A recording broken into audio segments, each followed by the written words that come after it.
How to view your own profile on Bumble. Hey everyone, welcome back to our channel How to Geek. In today's video, I will show you how you can view your own profile on Bumble dating app. So you simply want to make sure to watch this video till the end.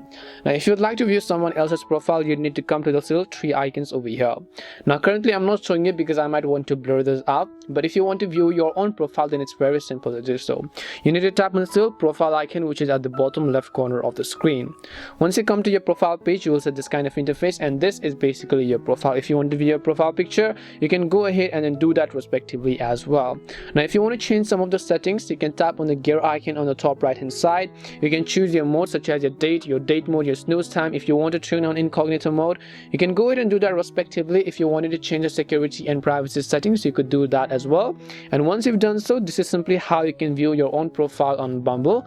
We hope the video was really helpful, and if it did help you, then make sure to leave a like and subscribe to our channel. If you have any more questions, make sure to also leave them down. Thank you very much for watching, and see you soon in our next video.